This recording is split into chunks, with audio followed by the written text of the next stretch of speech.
এখন স্টেজে গান গায় কেউ আর শোনে না, হ্যাঁ। সবাই জুতা নিক্ষেপ করে চলে আসে। জুতা নিক্ষেপ করে? জি জি জি। কেউ আসে না এখন? না এখন কেউ আসে না শুনতে।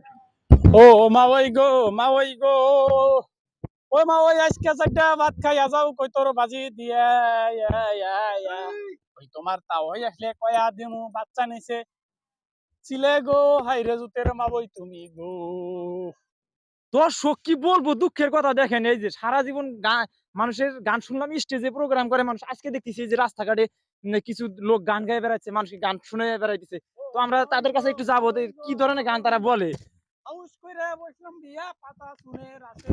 ভাই ভাই শিল্পী ভাই, শিল্পী ভাই, ভাই ভাই ভাই আপনি কোথা থেকে আসছেন ভাই? জি ভাই আমি আসছি মূলত ওই যে ইয়ের থেকে, উত্তরবঙ্গ থেকে। উত্তরবঙ্গ থেকে? উত্তরবঙ্গ থেকে। শিল্পী ভাই, হ্যাঁ আপনার বলেন। নামটা কি ভাই? জি, আমার নাম শিল্পী কবির কাঙ্গাল। ও আপনার নাম কবির কাঙ্গাল। যাই হোক ভাই, আমরা সারা জীবন দেখে আসলাম মানুষ গান গায় স্টেজে বিভিন্ন অনুষ্ঠানের মধ্যে।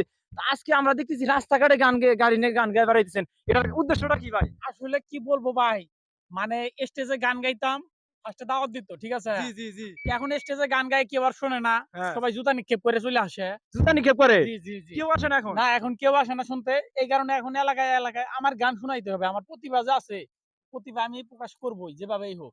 এই জন্য আমি এলাকায় এলাকায় মানুষের গান তো যাই হোক ভাই, বুঝতে পারলাম, কিন্তু এখন তো আমরা কোনো দর্শক দেখতেছি না, আপনি কাকে শোনাইতেছেন গান? থাক বা না থাক, এই ছাগল বাছুর যা আছে সব শুনবো। এখন আপনি আমার ডিস্টার্ব করেন, আমার গান বলতে দেন।